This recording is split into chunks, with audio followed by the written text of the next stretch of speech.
नीलातुङ्गस्तनगिरितटे सुप्तमुद्बोध्य कृष्णं पारार्थ्यं स्वं श्रुतिशतशिरःसिद्धमध्यापयन्ते स्वोच्छिष्टायां सृजिनिगलितं या बलात्कृत्य भुङ्क्ते तस्यै नम इदमिदं भूय एवास्तु भूयः. அன்னவயல் புதுவையாண்டாள் அரங்கற்கு பன்னு திருப்பாவை பல்பதியம் இன்னிசையால் பாடிக் கொடுத்தாள் நற்பாமாலை பூமாலை சூடிக் கொடுத்தாளை சொல்லு சூடிக் கொடுத்த சுடற்கொடிய தொல்பாவை பாடி அருளவல்ல பல்வளையாய் நாடி நீலே கடவர்க்கு வேங்கடவர்க்கு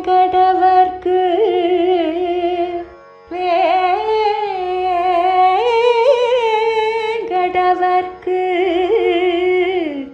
என்னை விதி என்ற மாற்றம் நாம் கடவா வண்ணமே நல்கு.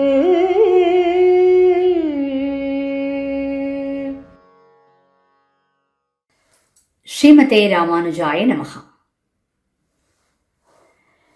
அஞ்சு குடிக்கொரு சந்ததியாய் ஆழ்வார்கள் தன் செயலை வெஞ்சி நிற்கும் தன்மையளாய் பிஞ்சாய் பழுத்தாளை ஆண்டாளை பத்தியுடன் நாளும் வழுத்தாய் மனமே மகிழ்ந்து.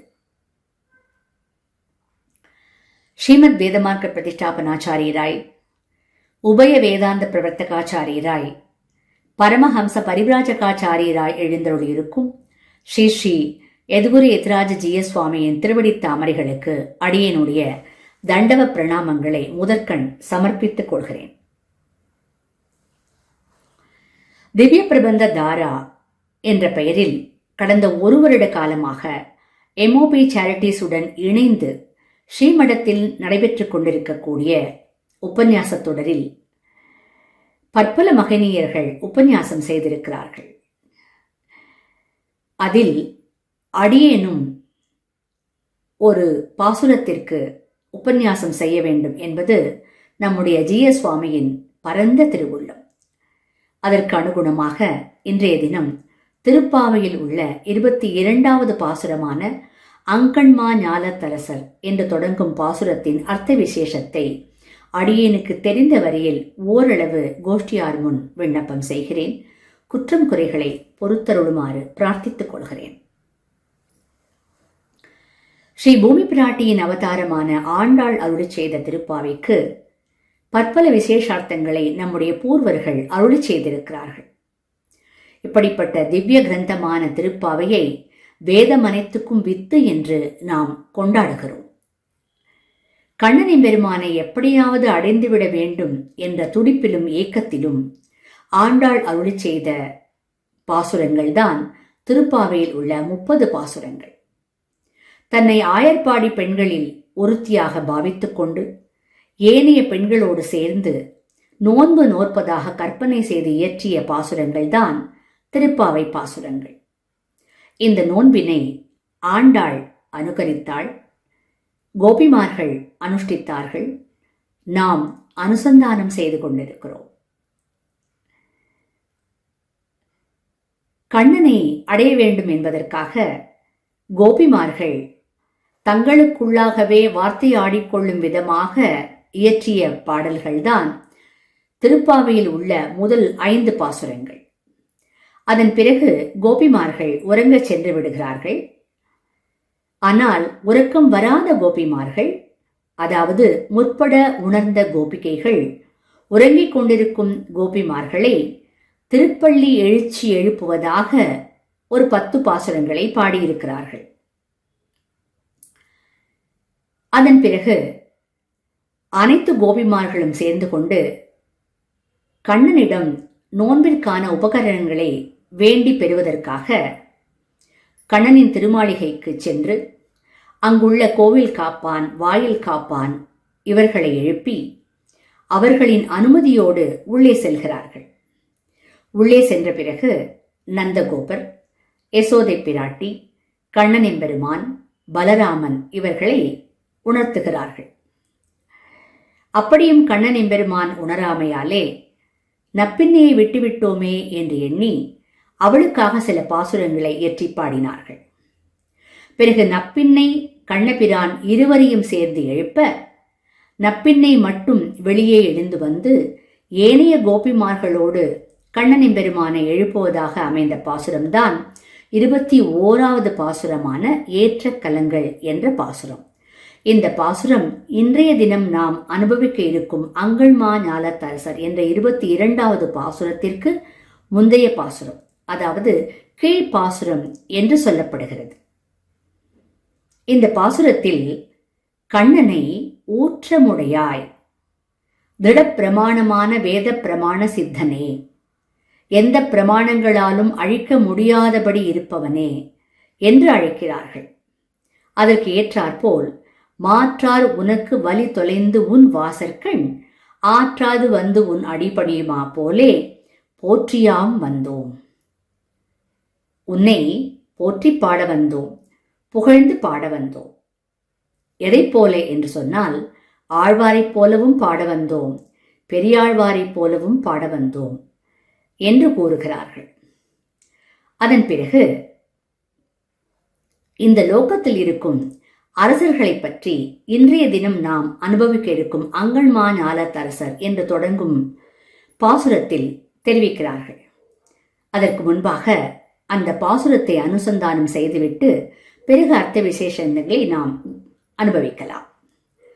அங்கள்மா ஞாலத்தரசர் அபிமான பங்கமாய் வந்து நின் பள்ளிக்கட்டிற்கீழே சங்கமிருப்பார் போல் வந்து தலைப்பெய்தோம், கிங்கிணி வாய் செய்த தாமரை பூ போலே செங்கண் சிறு சிறிதே எம்மேல் விழியாவோ, திங்களும் ஆதித்யனும் எழுந்தாற்போல் அங்கண் இரண்டும் கொண்டு எங்கள் மேல் நோக்குதியேல், எங்கள் மேல் சாபம் இழிந்து ஏலோர் எம்பாவாய்.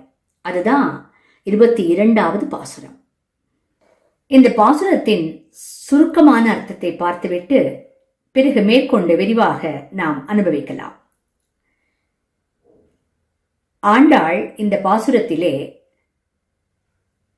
அரசர்கள் தன்னுடைய கர்வத்தை தொலைத்து, அகங்காரத்தை தொலைத்து, நீ எழுந்தருளியிருக்கும் திருமாளிகைக்கு வந்து உன்னுடைய கட்டிலுக்கு கீழே அமர்ந்திருக்கிறார்கள்.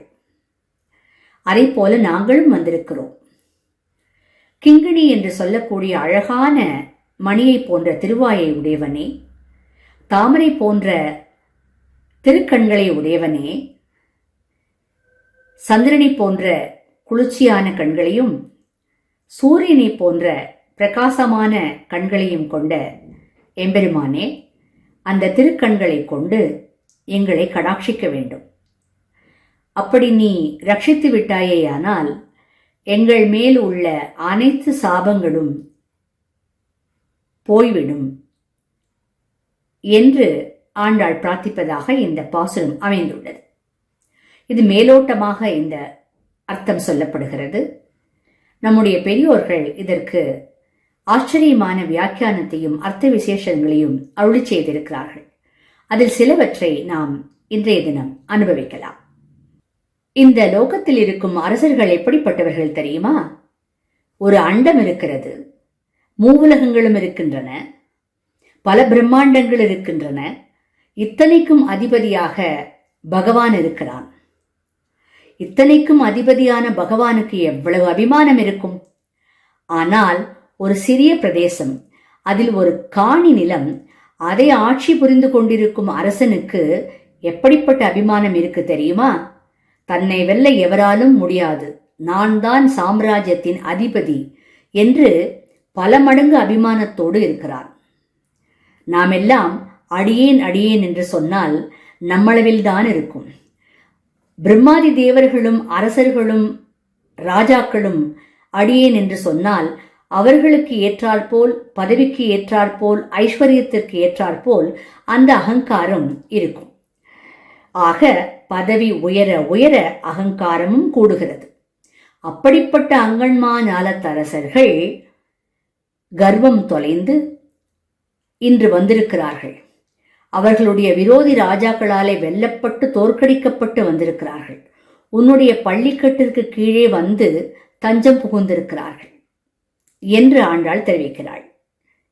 இது எது போல இருக்கிறது என்றால், ஒரு நாயகமாய் ஓட உலகுடன் ஆண்டவர் கருநாய் கவர்ந்த காலர் என்ற பாசுரத்திலிருந்து நாம் அறிந்து கொள்ளலாம். இந்த பதிகத்தை எம்பெருமானார் திருநாராயணபுரத்தில் உள்ள திருநாராயண பெருமாளுக்கு சமர்ப்பித்திருக்கிறார். ஒரு நாயகமாய் ஓட உலகுடன் ஆண்டவர். ஏக சக்கராதிபதியாக இருந்த ஒரு அரசன் தன்னுடைய விரோதி ராஜாக்களாலே வெல்லப்பட்டு தோற்கடிக்கப்பட்டு விரட்டி அடிக்கப்பட்டான். அவன் ஒரு நாள் இரவு நேரத்தில் பிக்ஷை பாத்திரத்தை ஏந்தி கொண்டு செல்கிறான். பகலில் சென்றால் தன்னை அடையாளம் கண்டுவிடுவார்களே என்று இரவு நேரத்தில் செல்கிறான். அப்பொழுது ஒரு நாயை மிதித்து விடுகிறான். அந்த நாய் அவனை கடித்து விடுகிறது. கடித்தவுடன் ஓ என்று கூச்சலிடுகிறான். எல்லோரும் வருகிறார்கள். வந்து பார்த்தால், நம்முடைய ராஜாவா இப்படி என்று பரிகசிக்கிறார்கள், விமர்சனம் செய்கிறார்கள். அதை கேட்டவுடன் அந்த ராஜா மிகுந்த துக்கத்துக்கு ஆளாகிறான். இந்த துர்தசை நமக்கு எப்படி வந்தது? நாம் ஒரு காலத்தில் அசைக்க முடியாத, எவராலும் வெல்ல முடியாத ராஜாவாக இருந்தோமே, மிகவும் பெருமையோடும் புகழோடும் இருந்தோமே. அப்படி இருந்த நான் இந்த நிலைக்கு வர காரணம் என்ன என்று யோசிக்கிறான். அப்பொழுது அவனுக்கு தோன்றுகிறது, நான் ராஜாவாக இருக்க வேண்டும், புகழோடு இருக்க வேண்டும், பெருமையோடு இருக்க வேண்டும், என்னை எல்லோரும் கொண்டாட வேண்டும் என்று எண்ணியிருந்தேனே ஒழிய, எம்பெருமானுடைய திருவடி தாமரைகளில் நான் தஞ்சம் புக வேண்டும், அவனுடைய திருவடிகளே நமக்கு தஞ்சம் என்று நான் உணரவில்லை.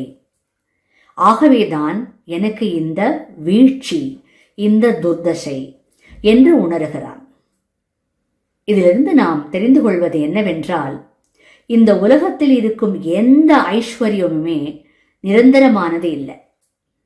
நிரந்தரமான செல்வம் எம்பெருமானுடைய திருவடித்தாள்கள் தான் என்பதை நாம் உணர்ந்து கொள்ள வேண்டும் என்பதைத்தான் ஆண்டாள் இங்கு தெரிவிக்கிறாள். ஆழ்வாரும் தன்னுடைய பாசுரத்திலே சூழ்ச்சி ஞான சுடரொளியாகி என்றும் ஏற்றிக்கேடின்றி எங்கனும் நிறைந்த எந்தாய் தாழ்ச்சி மற்றெங்கும் தவிர்ந்து நின் தாளினை கீழ் வாழ்ச்சியான் சேரும் வகையருளாய் வந்தே என்று சாதிக்கிறார். எங்க வாழ்ச்சி, எங்க வாழ்ச்சி என்று கேட்டால், எம்பெருமானின் திருவடிதான் வாழ்ச்சி. அதை தவிர்த்த மற்ற உலக விஷயங்கள் அனைத்தும் வீழ்ச்சி என்று இங்கு காட்டப்படுகிறது. ஆகவே கண்ணா, உனக்கு நாங்கள் அனன்யார்களாக வந்திருக்கிறோம், அனன்யார்க சேஷ பூதர்களாக வந்திருக்கிறோம். அனன்யார்கத்துவம் அப்படின்னா உன்னை தவிர வேறு எவருக்கும் ஆட்படாதவர்களாக வந்திருக்கிறோம். எங்களுக்கே நாங்கள் ஆட்படாதவர்களாக வந்திருக்கிறோம். எங்களை நாங்களே ரட்சித்துக் கொள்ள முடியும் என்ற எண்ணம், கர்வம் இல்லாது உன்னிடத்தில் வந்திருக்கிறோம். ஆகவே எங்களை ரட்சிப்பாயாக என்று கோபிமார்கள் இந்த பாசுரத்தில் தெரிவிக்கிறார்கள். அடுத்ததாக சங்கமிருப்பார் போல் வந்து தலை பெய்தோம் என்று ஆண்டாள் சாதிக்கிறாள். புதிதாக கண்ணனிடத்தில் இப்பொழுது வருவது போல இது அமைந்திருக்கிறது. கண்ணனோடு சம்பந்தப்பட்டவர்கள் தானே கோபிமார்கள். அப்படி இருக்க ஆண்டாள் வந்து தலை பெய்தோம் என்று ஏன் கூறுகிறாள் என்ற விசாரத்திற்கு நம்முடைய பூர்வர்கள் ஆச்சரியமாக அர்த்தம் காண்பித்துள்ளார்கள். பகவானோடு சம்பந்தம் இல்லாதவர்கள் என்று ஒருவருமே கிடையாது. நாம் அனைவருமே அவனோடு சம்பந்தம் உள்ளவர்கள்தான். இதைத்தான் வைஷ்ணவமான தத்துவம் என்று கூறுகிறார்கள். வைஷ்ணவமான தத்துவம் என்னால் விஷ்ணுவோடு சம்பந்தம் உடைய தத்துவம். இது எப்படி சொல்ல முடியும் என்னால் விஷல் வியாப்தோ என்ற சொல்லிலிருந்து நாம் அறிந்து கொள்ளலாம். எல்லா இடத்திலேயும் எவன் ஒருவன் வியாபித்திருக்கிறானோ அவன்தான் விஷ்ணு. எல்லா தத்துவத்துக்குள்ளேயும் உள்ளும் புறமுமாக பூரணமாக வியாபித்திருப்பவன் அந்த விஷ்ணு. அவன்தான் பரம்பொருள். இப்படி ஒவ்வொரு வசுவுக்குள்ளேயும் வியாபித்திருக்கிறான் என்று சொன்னால் இந்த ஆத்மாவுக்குள்ளும் அவன்தான் பரிபூரணமாக வியாபித்திருக்கிறான். ஆகவேதான் நாம் எல்லோருமே விஷ்ணுவோடு எப்போதுமே சம்பந்தப்பட்டவர்கள் என்று அறிந்து கொள்ள முடிகிறது. ஸ்ரீராமாயணத்தில் ராமனை ரிஷிகள் ஸ்தோத்திரம் செய்கிறார்கள். இந்த ஜெகம் அனைத்துமே உனக்கு சரீரமாக இருக்கிறது, நீ எங்களுக்கு ஆத்மாவாக இருக்கிறாய் என்று போற்றுகிறார்கள். ஆழ்வாரும் இதைத்தான் திருவாய்மொழியின் முதல் பதிகத்திலேயே காட்டுகிறார். உடல் மிசை உயிரென கரந்து எங்கும் பரந்துள்ளன் என்று சாதிக்கிறார். எம்பெருமான் சர்வ வியாபியாக இருக்கிறான். எதுபோல என்றால் இந்த சரீரத்துக்குள்ளே எப்படி ஆத்மாவானது வியாபித்திருக்கிறதோ அதுபோல ஒவ்வொரு தத்துவத்துக்குள்ளேயும் பகவான் தான் வியாபித்திருக்கிறான். அப்போ பகவான் ஆத்மா, நாம் எல்லாம் அவனுக்கு சரீரம் என்று தெள்ளத் தெளிவாக தெரிகிறது. இதைத்தான் விசிஷ்டாத்வைத்த ஸ்ரீ வைஷ்ணவ சித்தாந்தம் என்று எம்பெருமானார் நமக்கு காட்டி கொடுத்திருக்கக்கூடிய விஷயம். இதுதான் ஆழ்வார் காட்டிய சித்தாந்தம், இதுதான் நாதமுனிகள் காட்டிய சித்தாந்தம், இதுதான் ஆளவந்தார் காட்டிய சித்தாந்தம், இதுதான் நம்முடைய ஆச்சாரியர்கள் அனைவரும் நமக்கு காட்டி கொடுத்திருக்கக்கூடிய தத்துவம். ஆகவே சகல சேத்தனா சேத்தனங்களும் அவனுக்கு கட்டுப்பட்டவை, அவனுடைய ஆதீனத்துக்கு உட்பட்டவை, அவனுக்கே சேஷப்பட்டவை, அவனாலேயே தரிக்கப்படுபவை, அவனுடைய நியமனத்திற்கு உட்பட்டவை என்பதை நாம் அறிந்து கொள்கிறோம். அப்போ what is the definition of ஆத்மா அப்படின்னு யாராவது கேட்டால் ரொம்ப சிம்பிளா சொல்லிடலாம். எப்படின்னா, ஆத்மான்னு சொன்னா அது சேஷியாக இருக்கும், ஆத்மான்னு சொன்னா அது தாரகமாக இருக்கும், ஆத்மான்னு சொன்னா அது நியாமகமாக இருக்கும் அப்படின்னு சொல்லிடலாம். அப்போ நமக்கும் பகவானுக்கும் என்ன தொடர்பு என்று கேட்டால், பகவான் ஆத்மா, நாம் அவனுக்கு சரீரம் என்று தெள்ளத் தெளிவாக நாம் அறிந்து கொள்ளலாம். இந்த உடம்பும் ஆத்மாவும் ஒன்னாத்தானே இருக்கு இல்லையா? அப்போ கோபிமார்கள் வந்து தலை பெய்தோம் என்று ஏன் சொல்றா அப்படின்னு இன்னொரு விசாரம் வரும். அந்த கேள்விக்கு ஆழ்வார் தெரிவிக்கிறார், அந்நலனுடை ஒருவனை நணுகினம் நாமே, அந்நலனுடை ஒருவனை நணுகினம் நாமே. அனைத்து கல்யாண குணங்களுக்கும் இருப்பிடமாக இருக்கும் ஒருவன் அவன்தான் பரம்பொருள், அவன்தான் பரந்தாமன், அவன்தான் ஸ்ரீமன் நாராயணன், அவனை நாங்கள் நெருங்கிவிட்டோம் என்று தெரிவிக்கிறார். அப்போ இவ்வளவு நாளும் வெளியில் இருந்தார் போலவும் இப்பொழுதுதான் நெருங்கிவிட்டார் போலவும் ஏன் ஆழ்வார் தெரிவிக்கிறார் என்று சொன்னால், ஆத்மாவும் சரீரமும் சேர்ந்துதான் இருக்கிறது. ஆனால் அவன் ஆத்மா, நாம் அவனுக்கு சரீரம் என்ற ஞானமில்லாமல் இருந்திருக்கிறோம். யுகம் யுகமாக ஜென்மம் ஜென்மமாக மாறி மாறி பல பிறப்பும் பிறந்து எப்படி இருந்திருக்கிறோம் என்று சொன்னால், அவன் ஆத்மா, நாம் சரீரம் என்ற எண்ணம் இல்லாமல் இருந்திருக்கிறோம்.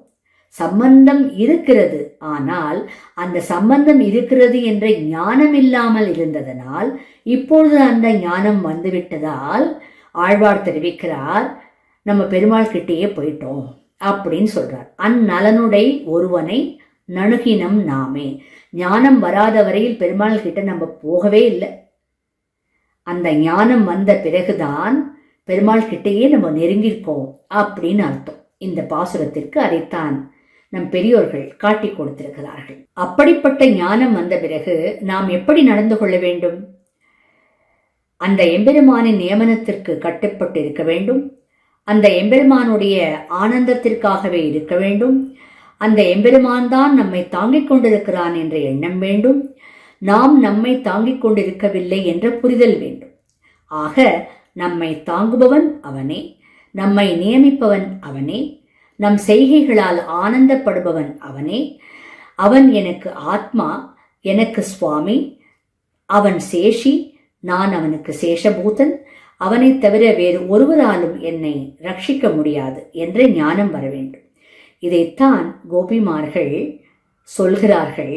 நேற்று வரை இந்த ஞானம் எங்களுக்கு இல்லை. யுகம் யுகமாக ஜென்மம் ஜென்மமாக மாறி மாறி பல பிறப்பும் பிறந்து என்று இந்த ஞானம் இல்லாமல் கிடந்தோம். இன்று அதை உணர்ந்து வந்திருக்கிறோம்.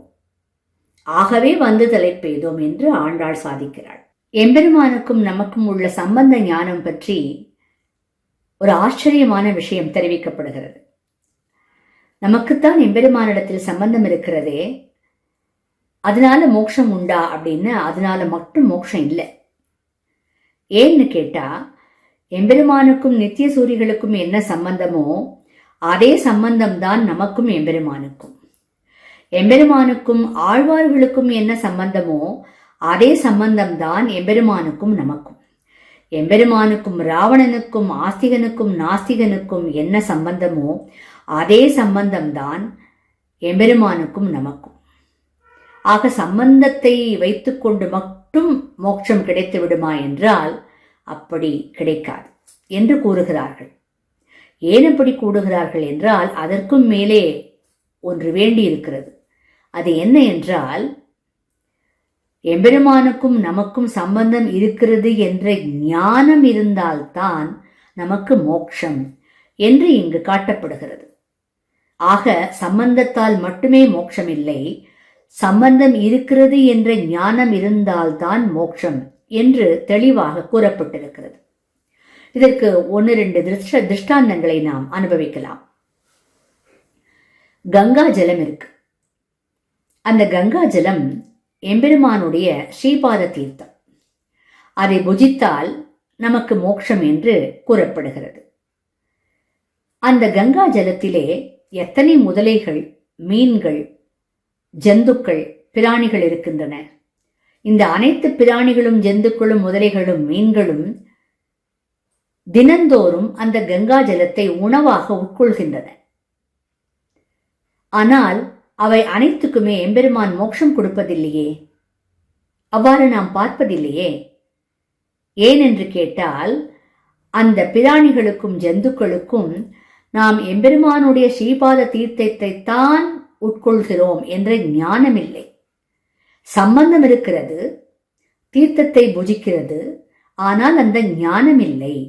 ஆகவே எல்லோருக்கும் மோட்சம் என்று கொடுக்க இயலாது என்று கூறுகிறார்கள். அப்படி கொடுத்துவிட்டால் சர்வ முக்தி பிரசங்கம் என்ற ஒரு சிரமம் எம்பெருமானுக்கு ஏற்படும். அதை மேற்கொண்டு விரிவாக பார்க்கலாம். இன்னொரு உதாரணத்தை கூறுகிறேன். ஒரு பெரிய வியாபாரி, அவனுடைய பத்தினி கர்ப்பிணியாக இருக்கிறாள், நிறை மாத கர்ப்பிணி. பொருள் ஈட்டும் பொருட்டு அவன் கப்பலில் வியாபாரம் செய்ய கிளம்புகிறான். ஊர் ஊராக செல்கிறான். நாட்கள் மாதங்களாகின்றன, மாதங்கள் வருடங்களாகின்றன. அவனால் திரும்பி வரவே முடியவில்லை. பொருள் ஈட்டிக்கொண்டே செல்கிறான். இந்த கர்ப்பவதியான பெண் ஒரு குழந்தையை பெற்றெடுக்கிறாள். அவளே வளர்த்தும் வருகிறாள். அந்த குழந்தைக்கு 16 வயதாகிறது. வாலிபனாக இருக்கிறான். ஒரு நாள் தாயாரிடத்தில் வந்து, நான் பொருள் ஈட்டுவதற்காக, வியாபாரம் செய்வதற்காக வெளியூர் செல்கிறேன் என்று சொல்கிறான். அந்த தாயாரும் அவனை வாழ்த்தி ஆசீர்வதித்து அனுப்புகிறாள். சில பொருட்களை வாங்கிக் கொண்டு கப்பலில் ஏற்றிக்கொண்டு அவன் சென்று விடுகிறான். ஒரு இடம் வரும்போது அந்த பொருட்களை இறக்கி அங்கு கடை பிறப்பி வியாபாரம் செய்ய தொடங்குகிறான். அப்பொழுது முதலில் பல வருடங்களுக்கு முன்னால் சென்ற அந்த வியாபாரியும் அதே இடத்திற்கு வருகிறான். அவன் சொல்கிறான், நான் பல வருடங்களாக இங்குதான் வியாபாரம் செய்கிறேன், ஆகவே இங்கு நான் தான் செய்வேன் என்று சொல்கிறான். இந்த வாலிபனோ, நான் உனக்கு முதல் வந்துவிட்டேன், ஆகவே நான் தான் இங்கு வியாபாரம் செய்வேன் என்று சொல்கிறான். இருவருக்கும் வாக்குவாதம் முற்றுகிறது, கைகலப்பில் சென்று அடைகிறது. இதை பார்த்து கொண்டிருந்த ஒரு நபர், 2 பேரையும் தெரிந்த ஒரு நபர் அங்கு வருகிறார். அவர் கூறுகிறார், எதற்காக இப்படி சண்டையிட்டுக் கொண்டிருக்கிறீர்கள்? நீங்கள் இருவரும் யார் தெரியுமா? நீதான் அவனுக்கு மகன், அவர்தான் உனக்கு தகப்பனார் என்று அவர்களுடைய உறவு முறையை, சம்பந்தத்தை அவர் தெரிவிக்கிறார். அதை தெரிந்து கொண்ட பிறகு இருவரும் சமாதானம் அடைந்து ஒன்றாகி விடுகிறார்கள். இருவர் சரக்கும் ஒன்றாகிறது. இதிலிருந்து நாம் புரிந்து கொள்ள வேண்டியது என்னவென்றால், சம்பந்தம் இருந்தால் மட்டும் போதாது, அந்த சம்பந்த ஞானம் இருக்க வேண்டும். அப்படி சம்பந்த ஞானம் வந்துவிட்டதே என்றால் நமக்கு வாழ்ச்சி. அப்படி ஞானம் இல்லாத போது நம் அனைவருக்கும் வீழ்ச்சி என்ற ஒரு பாடத்தை நாம் இதிலிருந்து கற்றுக்கொள்ள வேண்டும். எம்பெருமானுக்கு உள்ள 2 பிரபாவம் முக்கியமாக இந்த பாசுரத்தில் காட்டப்படுகிறது. ஒன்று சுபேக்ஷணத்துவம், இரண்டாவது சாத்ய போக பிரதத்துவம். சுபேக்ஷணம் என்று சொன்னால் சோபமான பார்வையை உடையவன் என்று பொருள். சாத்ய போக பிரதத்துவம் என்று சொன்னால் தன்னை கொஞ்சம் கொஞ்சமாக தன்னுடைய பக்தர்களுக்கு காட்டிக் கொடுப்பவன் என்று பொருள். ஒரேடியாக கொடுத்துவிட்டால் நம்மால் அதை தாங்க முடியாது, அதற்குண்டான பக்குவம் கிடையாது என்பதனால் ஆங்கிலத்தில் மெச்சூரிட்டி என்று சொல்வார்களே, அதே போல நம்மால் தாங்கக்கூடிய அளவிற்கு, ஏற்கக்கூடிய அளவிற்கு எம்பெருமான் தன்னை காட்டிக் கொடுக்கிறான், அனுபவத்தை கொடுக்கிறான். அதைத்தான் சாத்ய போக பிரதத்துவம் என்று வைபவமாக கூறுகிறார்கள். ஆண்டாள் நாச்சியார் திருமொழி என்ற பிரபந்தத்தில் திருக்கல்யாணத்திற்கு நாள் குறிக்கும் ஒரு வைபவம் வரும்போது நாளை வதுவை என்று குறிப்பிடுகிறாள். கல்யாணம் செய்ய வேண்டும் என்று நிச்சயித்த பிறகு அன்றே கல்யாணம் என்று சொல்லவில்லை. அதைப்போல் 4 மாதங்கள் கழித்து என்றும் சொல்லவில்லை. ஏனென்றால் உடனே என்று சொன்னால் ஆனந்தம் தாங்காது. சிறிது நாட்கள் கழித்து என்று சொன்னால் அந்த துக்கம் தாழாது. ஆகவே நாளை வதுவே என்று குறிப்பிட்டார்கள். அடுத்தது, இதைத்தான் ஆழ்வாரும் தன்னுடைய பாசுரத்திலே தெரிவிக்கிறார். ஆற்ற நல்ல வகை காட்டும் அம்மான் என்று தெரிவிக்கிறார். ஆற்ற என்றால் பொறுக்கும்படியான அனுபவத்தை கொடுக்கக்கூடியவன், தன்னை அனுபவிப்பவர்களுக்கு நல்ல வகையை காட்டக்கூடியவன் என்று பொருள்பட ஆழ்வார் சாதிக்கிறார்.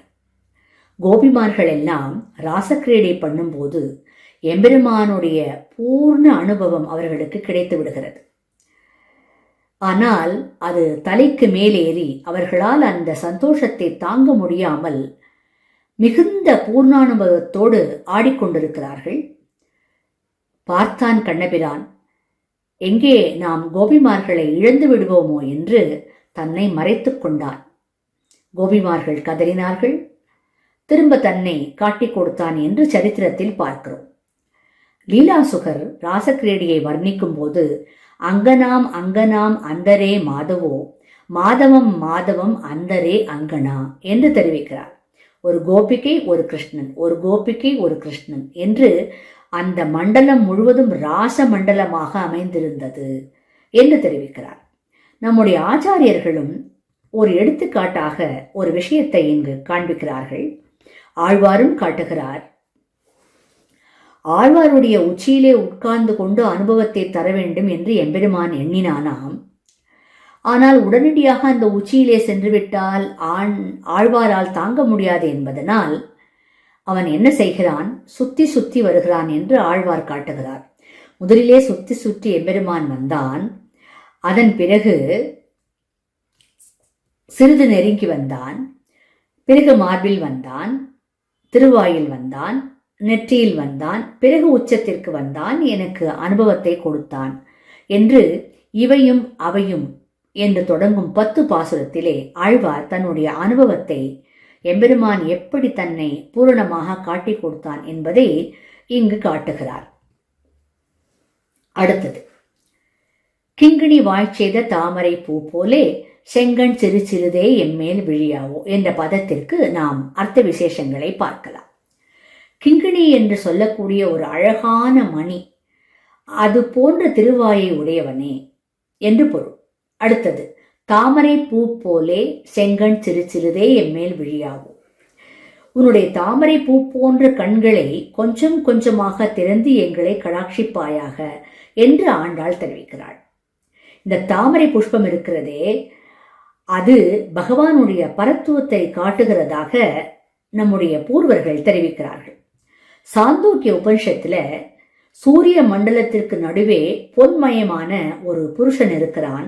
அவனுடைய திருமேனி முழுவதும் பொன்மயமாக இருக்கிறது. கேசபாசங்கள், நகங்கள் முதலிய அனைத்துமே பொன்மயமாக காணப்படுகிறது. அவனுக்கு சூரியனால் மலரும் தாமரை புஷ்பம் போன்ற தாமரை கண்கள் இருக்கிறது என்று சாந்தோக்கிய உபனிஷத் காட்டுகிறதாக இங்கு கூறப்படுகிறது. ஆக தாமரை கண்ணன் என்று சொன்னால் அவன்தான் பரம்பொருள். ஆளவந்தார்கிட்ட ஒருத்தர் போய் கேட்டார், what is the definition of பரம்பொருள் அப்படின்னு கேட்டார். சுவாமி சாதிக்கிறார், அதுக்கு யார் திருவுக்கும் திருவாகிய செல்வனோ அவனே பரம்பொருள்.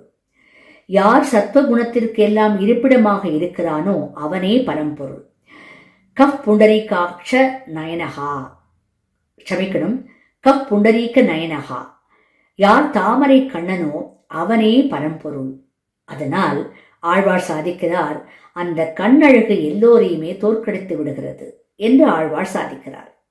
அவதார காலங்களிலே கூட தாமரை கண்ணை விட்டு அவனால் அவதாரம் செய்யவே முடியாது என்று இங்கு காட்டப்படுகிறது. மீனாவதாரம் செய்தாலும் சரி, கண்ணு தாமரை போலவே தான் இருக்கும். ஆமையாக அவதாரம் பண்ணினாலும் கண்ணு தாமரை போலவே இருக்கும். நரசிம்மாவதாரத்தின் போது கூட சாரசாட்ச கேசரி என்று சொல்லும்படியாக திருக்கண்களோடுதான் எம்பெருமான் உதிக்கிறான் என்று சொல்லப்படுகிறது. வாரிச்ச விலோச்சன என்ற ஒரு வார்த்தை வருகிறது. நரசிம்மாஷ்டகத்தில் வாதிகேசரி ஜீயர் சாதிக்கிறார். அப்படி காட்டும்போது ஜலத்திலே உதிக்கக்கூடிய தாமரை புஷ்பத்தை போன்ற கண்களை உடையவனே எம்பெருமானே வாரிச்ச விலோச்சன என்று காட்டுகிறார். ஸ்ரீராமாயணத்துல திருக்கண்களை பற்றி சொல்லும் பொழுது ராமனுடைய அடையாளத்தை திருவடி கிட்ட சீதா பிராட்டி கேட்கிறார். ராமனை பத்தி சொல்லு, அடையாளத்தை சொல்லு. அப்ப திருவடி தெரிவிக்கும் வார்த்தை என்னன்னா, ராமஹா கமலபத்ராட்சகா, ராமன் எப்படிப்பட்டவன் தெரியுமா, தாமரை கண்ணே உடையவன் அப்படின்னு தெரிவிக்கிறார்.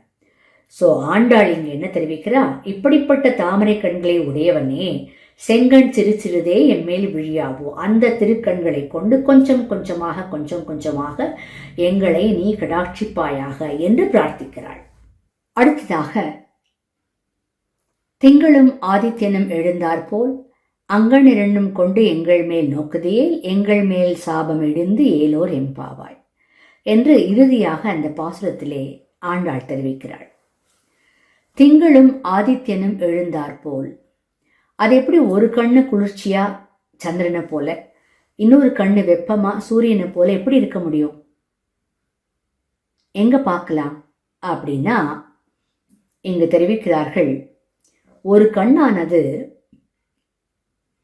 விரோதிகளை போக்குவதற்காக வெப்பமுடையதாக இருக்கிறது சூரியனை போல, இன்னொரு கண் ஆஸ்திகர்களுக்கு அனுகிரகத்தை கொடுப்பதற்காக உள்ளது. ஆகவேதான் திங்களும் ஆதித்யனும் எழுந்தாற்போல் அங்கண் இரண்டும் கொண்டு என்று ஆண்டாள் சாதிப்பதாக இங்கு காட்டுகிறார்கள். எம்பெருமானே, உன்னுடைய திருக்கண்களாலே எங்களை கடாட்சித்து விட்டாயே, ஆனால் எங்களுடைய சாபம் அனைத்தும் சென்றுவிடும் என்று கூறுகிறாள். அது எப்படி கடாட்சம் பண்ணாலே சாபம் போயிடுமா என்ன? பாபத்தை வேணா பிராயச்சித்தம் பண்ணி போக்கிடலாம், சாபம் அனுபவித்துத்தானே தீரும். அப்போ எப்படி கடாட்சம் பட்டா போயிடும் அப்படின்ற ஒரு விசாரம். அவ்வளவு பெருமையா கடாட்சத்திற்கு அப்படின்னு ஒரு விசாரம் வந்தது. ஆழ்வார்களை பத்தியே நம்ம பேச ஆரம்பிச்சோன்னா ஆழ்வார் சாதிக்கிறார், மாறி மாறி பல பிறப்பும் பிறந்து தோல் மாறிய எனக்கு எப்படி இந்த பெருமை வந்தது, பிரபாவம் வந்தது, உன்னை பத்தி பாடக்கூடிய ஒரு பெரிய ஒரு அனுகிரகம் வந்தது அப்படின்னா நீ பண்ண கடாட்சத்தினால்தான் சொல்றான். அதுக்கும் விசாரம் வருது, அது எப்படி கடாட்சத்தினால கிடைக்குமா? ஏன்னா வருஷக்கணக்கா கர்ம ஞான பக்தி யோகத்துல நிறைய பேர் ஈடுபட்டு இருக்கா, நிறைய படிப்பு படிச்சிருக்கா, அபியாசம்லாம் பண்றா. அப்படிலாம் கிடைக்காத பெருமை எப்படி எம்பெருமானோட கடாட்சத்தினால மட்டும் கிடைச்சிருமா அப்படின்ற ஒரு சந்தேகம் வந்தது. அதுக்குதான் ஆழ்வாரே சாதிக்கிறார், எம்பெருமான் எனக்கு எப்படி கடாட்சம் பண்ணான் தெரியுமா, எங்கும் பக்க நோக்கரியா கடாட்சம் பண்ணான். இங்க அங்க பார்க்கல, என்னையே பார்த்து எனக்கே பரிபூர்ணமாக கடாட்சம் பண்ணினான் அப்படின்னு ஆழ்வாரே இங்க சாதிக்கிறார். எங்கும் பக்க நோக்கரியா என் பைந்தாமரை கண்ணன் என்றபடி எம்பெருமானின் கடாட்சம் ஒன்றே அதற்கு காரணம். மயர்வர மதிநல அருளினன் அவன் என்று ஆழ்வார் சாதிக்கிறார். எப்படி அது அமைஞ்சது அப்படின்னாக்கா, தாய்மார்கள் குழந்தைகளை பார்த்துக்கும் போது அதுக்கு உண்டான ஆகாரத்தை கொடுத்து தூங்க பண்ணிடுவா. மற்ற வேலையெல்லாம் கவனிச்சுட்டு அந்த குழந்தை எழுந்துக்கிறதுக்குள்ள வந்துடுவா. அந்த குழந்தைய அதுக்கப்புறம் கொஞ்சி மகிழ்வார்கள். இது நமக்கு அனைவருக்குமே தெரியும். எம்பெருமானம் என்ன நினைச்சானா, நமக்கு நிறைய வியாபாரம் இருக்கு, இந்த ஜெகத் வியாபாரமே நமக்கு நிறைய இருக்கு, இதையும் பார்த்துட்டு ஆழ்வாருக்கு பூரணமாக கடாட்சம் பண்ண முடியாது, அதனால எங்கேயுமே பார்க்காம அக்கம் பக்கம் பார்க்காம ஆழ்வார பூரணமாக கடாட்சம் பண்ணணும் அப்படின்னு ஆழ்வாருக்கு அனுகிரகம் பண்ணதாக அவரே தெரிவிக்கிறார். பக்க நோக்கு அறியான் என் பைந்தாமரை கண்ணன் அப்படின்னு ஆழ்வார் இங்கே சாதிக்கிறார். அடுத்தது, நம்பிள்ளை ஈட்டுல அற்புதமாக காட்டி கொடுக்க விஷயம் செருப்பு வைத்து திருவடி தொழுவாரை போலே என்று சாதிக்கிறார். கோவில் வாசல்ல ஒருத்தன் செருப்பை விட்டுட்டு கோவிலுக்குள்ள போறான் பெருமானை சேவிக்கிறதுக்கு. அங்க போய் பெருமானை சேவிக்கிறதுக்கு பதிலா அவனுக்கு செருப்பு ஞாபகமே வந்துருக்கு. வாசல்ல செருப்பை விட்டோமே, இத்தனை விலை கொடுத்து வாங்கியிருக்குமே, அது பத்திரமா இருக்குமா, யாராவது எடுத்துன்னு போயிடுவாளா, ஒரு செருப்பை விட்டுட்டு இன்னொரு செருப்பை எடுத்துன்னு போயிடுவாளா அப்படின்னு அவனுக்கு ஒரே விசாரம். எம்பெருமான் கண் முன்னாடி நிற்கிறான், அவனை பார்க்கறதுக்கு அவனுக்கு மனசு இல்லை. ஏன்னா வாசல்ல செருப்பை விட்டுருக்கானே, அதனால அந்த மனசு அங்கே போகல. ஆனால் எம்பெருமான் அப்படி இல்லை. அந்த மாதிரி செருப்பை நினைச்சுட்டு உள்ளே இருக்கிற மாதிரி இல்லை. எங்கும் பக்க நோக்கரியா என்னுடைய பைந்தாமரை கண்ணன் எனக்கு அனுகிரகம் பண்ணான் அப்படின்னு இங்க ஒரு திருஷ்டாந்தம் சொல்லப்படுறது. அப்புறம் இங்கதான் ஆச்சாரியர்கள் கிட்ட ஒரு கேள்வி கேட்டார் நாயனார். அது எப்படி கடாட்சம் மட்டுமே எங்கேயாவது இவ்வளவு பெருமை கொடுக்குமா, அதுக்கு பிரமாணங்கள் சொல்லுங்க அப்படின்னு கேட்டார். அதுக்கு அற்புதமான ஒரு சூத்திரத்தை காண்பிக்கிறார்கள். சமணி விதுர ரிஷி பத்தினிகளை பூதராக்கின புண்டரிகாட்சன் நெடுநோக்கு. சமணின்னா சபரி நானும் மோட்சம் வரேன்னு ஆச்சாரிக்கிட்ட சொன்னா. அவர் சொன்னார், ராமன் வருவான், அவனுக்கு வேண்டிய உபச்சாரத்தை பண்ணிட்டு நீ மேல வா அப்படின்னு சொன்னார். அதுக்காக அவ காத்துட்டு இருந்தா. எம்பெருமானே அவளை தேடி வருகிறார். அவள் பண்ணின உபச்சாரத்தெல்லாம் ஏத்துண்டு அவளுக்கு அனுகிரகம் பண்ணி அவள் மோட்சம் போனா அப்படிங்கிற சரித்திரத்தை நம்ம பார்க்குறோம். அப்போ கர்ம ஞான பக்தி யோகம் எல்லாம் சபரி பண்ணலை, பெரிய பெரிய அபியாசம்லாம் பண்ணலை. ராமனுக்கு உபச்சாரம் பண்ணினா ராமனோட கடாட்சம் பட்டுது, மோட்சம் போயிட்டு. அப்படிப்பட்ட கடாட்சத்தோட பிரபாவத்தை இங்கே சொல்றார். அடுத்தது, விதுரனோட குடிசைக்கு எம்பெருமான் எழுந்தருளி பிறகு துரியோதனோட மாளிகைக்கு செல்றார். துரியோதனனுக்கு ஒரே கோபம். அங்க போயிட்டு இங்க திருமாளிகைக்கு வந்திருக்கியே, என்னுடைய மாளிகைக்கு வந்திருக்க அப்படின்னுட்டு எல்லார்கிட்டையும் என்ன சொல்றாருன்னா, கண்ணன் வரும்போது யாருமே எழுந்திருக்க கூடாது, இது நான் பிறப்பிக்கும் ஆணை என்று சொல்கிறார். உடனே அங்க இருக்கிறவாள்லாம் ராஜாவாச்சே கேட்டுதான் ஆகணும் அப்படின்னு சரின்னு சொல்றான். சிறிது நேரத்திற்கு பிறகு கண்ணன் எம்பெருமான் எழுந்தருளுகிறான். அவன் எப்படி வந்தான் அப்படிங்கிறதுக்கு ஆண்டாள் நாச்சியார் திருமொழியில சாதிக்கிறா. பட்டி மேய்ந்தோர் அப்படிங்கிற ஒரு கடைசி பதிகத்துல ரொம்ப அற்புதமா சாதிக்கிறா. கண்ணனோட திருமேனி அழகும் அவன் நடந்து வர அழகு பற்றியும் அங்க ரொம்ப அழகா வர்ணிக்கிறா. பீத்தகவாடை ஊடை தாழ பெருங்கார் மேக கல்ரே போல் வீதியார வருவனை விருந்தாவனத்தே கண்டோமே. அந்த பீத்தக வாடை, அந்த பீத்தாம்பரத்தை உடுத்திண்டு தழைய ஆபரணத்தெல்லாம் அணிஞ்சிண்டு மகா தேஜஸோட அந்த எம்பெருமான் கண்ணன் நடந்து வரும்போது அப்படியே எல்லாரும் மெய் மறந்து எழுந்து நின்னுட்டான்.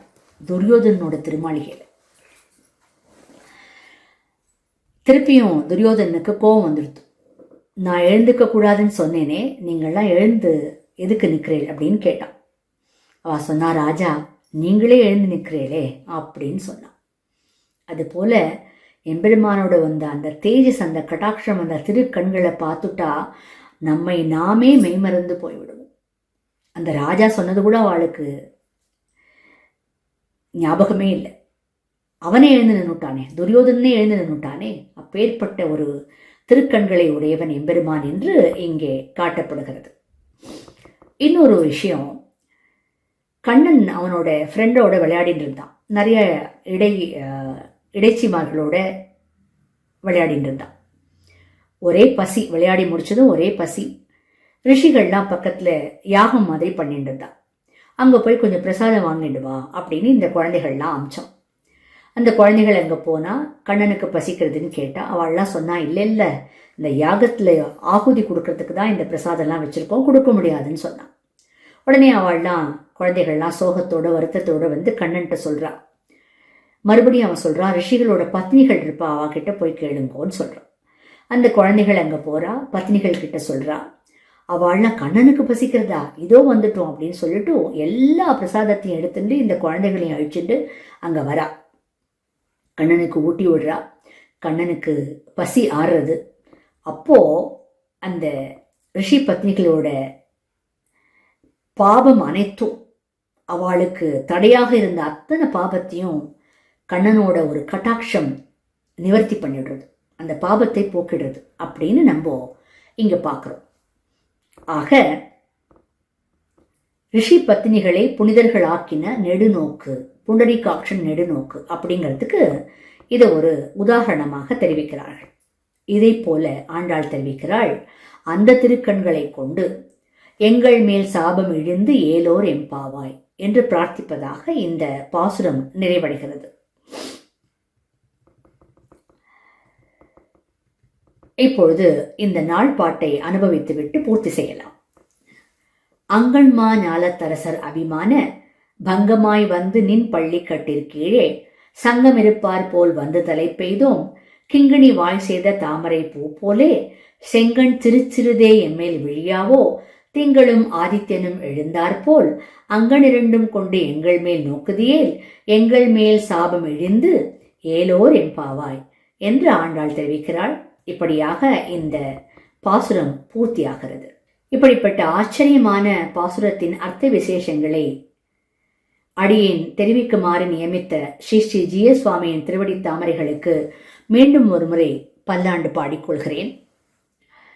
இதனுடைய அர்த்தத்தை அடியேனுக்கு சொல்லிக் கொடுத்த ஸ்ரீ உவே காடியூர் தேவராஜன் சுவாமி அவருடைய திருவடி தாமரைகளுக்கும் அடியேன் தண்டவ பிரணாமங்களை தெரிவித்துக் கொள்கிறேன். அடியேனுடன் சேர்ந்து கூடியிருந்து குளிர்ந்த அனைத்து பாகவதத்துவமர்களுக்கும் பல்லாண்டு பாடிக்கொண்டு அமைகிறேன். க்ஷமிக்க பிரார்த்திக்கிறேன். ஸ்ரீமத்யை விஷ்ணு சித்தார்ய மனோநந்தன ஹேதவே நந்தநந்தன சுந்தர்யை கோதாயை நித்யமங்களம் ஸ்ரீமதே ரம்யஜாமாத்ரு முனீந்திராய மகாத்மனே ஸ்ரீரங்கவாசினே பூயாத் நித்யஸ்ரீர் நித்யமங்களம்.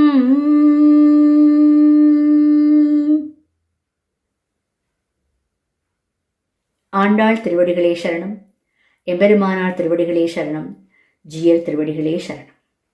பற்பமெனத்திகள் பைங்கழலும் தன் பல்லவமே விரலும் பற்பமென திகழ் பைங்கழலும் தன் பல்லவமே விரலும் பாவனமாகிய பைந்துவராடை பதிந்த மருங்கழகோ பாவனமாகிய பைந்துவராடை பதிந்த மருங்கழகும் முப்புற முப்புரி நூலோடு முன் கையில் ஏந்திய முக்கோல் தன்னழகும் எப்பொழுதும் யதிராசன் வடிவழகு என் இதயத்துள்ளதால் இல்லை எனக்கெதிர் இல்லை எனக்கெதிர் இல்லை எனக்கெதிரே இல்லை எனக்கெதிர் இல்லை எனக்கெதிர் இல்லை எனக்கெதிரே இல்லை எனக்கெதிரே இல்லை எனக்கெதிரே இல்லை எனக்கெதிரே